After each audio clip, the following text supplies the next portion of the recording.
Hello everybody.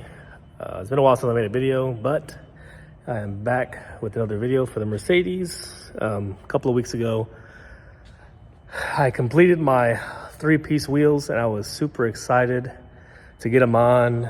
I got tires for a great deal. I had some Yokohama Advents on there. They were really nice. The only problem that I ended up having was that, well, the profile was a little too thin for what I really wanted them. Now, what I mean by profile is that the tire head on the back was a 295, 25, 20, and the front was a 255, 30, 20. And it was a super small sidewall. It was less than 3 inches of sidewall. And I can even tell when driving it, it didn't feel very good. And I'm not saying that my E-Class Coupe is going to be the most luxurious vehicle, but you get kind of comfortable with a thicker side profile tire, especially on the 18s I had on the vehicle. I even put a 255/40 18 in the rear. It was a little thicker and it felt really comfortable and really cushy. And so on top of all that, I mounted them. They were flush, they looked beautiful. But with the H&R lowering springs and a stock suspension, it was just too squishy and it continued to make contact every time I hit mild bumps.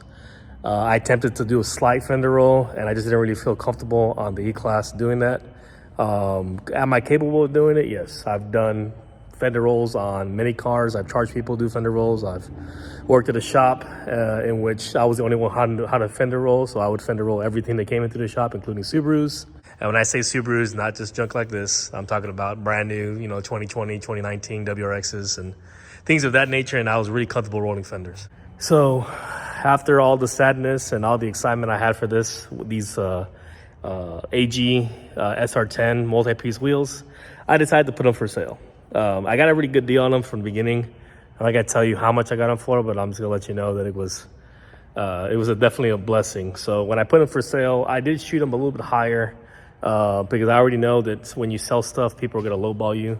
And so somebody came genuinely and asked me if the price was negotiable. I lowered the price a little bit if he bought the tires and wheels together, and he picked them up. And I not only made enough to get my new wheels and tires, but I have enough money left over if I want to buy coilovers in the future or some other components, then I will. So it was kind of a blessing in disguise. But let me show you what I have right now. So I got a really good deal on Tire Rack, and sometimes Tire Rack has some pretty good closeout deals. And so what I did is I went with a 285 3019. I went with these profiles because they mimic pretty closely to the factory profile, but just with a much wider tire compared to the 255. Probably about 1 inch wider, 1.5 inches wider, and it has a lot more sidewall, so it's not gonna kill me when I hit a pothole that much. So 285 3019 in the front, and on the rear. On the rear is the 285, and then the front 255 35 19, which is a lot better profile for driving on the street for sure.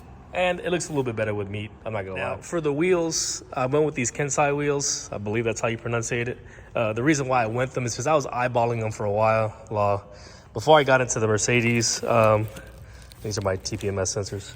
I was a big JDM guy. I am. I love Japanese cars.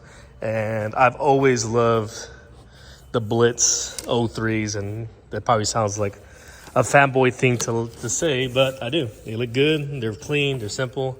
And so the best thing to that in my price range that I wanted to spend was these bad boys. For the rear spec on this wheel, it's gonna be 19 by 9.5 plus 35. And for the front, we're gonna be doing 19 by 8.5 plus 35. Now, before you mount these, one thing you want to do is you want to make sure that, obviously, if you're ordering, you should know, you're ordering the right pattern for your vehicle. On the Mercedes, it's 5 by 112, and you also want to make sure that the center bore is correct. This is a 66.6, and the Mercedes is also a 66.6 bore, so it should be pretty much centered with the actual bore itself, so I wouldn't need any kind of hub-centric spacers or rings to center the wheel itself to make sure you maximize on the balance of the wheel. Now, the reason why I'm saying that is because if you don't check this correctly, you mount the tire, you start putting TPMS sensors on and everything, they will not take the wheel back. All right, you cannot return this wheel once the tire's been mounted. once it's been mounted to the car, because, well, it's used and it's no longer new, and they lose money on that. So make sure you check that before you do anything.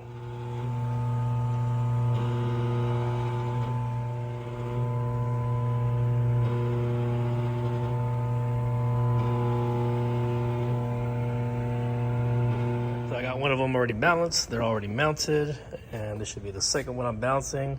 They roll pretty straight. They don't ask for a lot of weight, which is good. This one's only asking for 50 ounces on the inside, so that's not a bad thing. So bounce is good. Everything is good. I'm gonna finish bouncing the rear, and then hopefully I'll get to mount them tonight.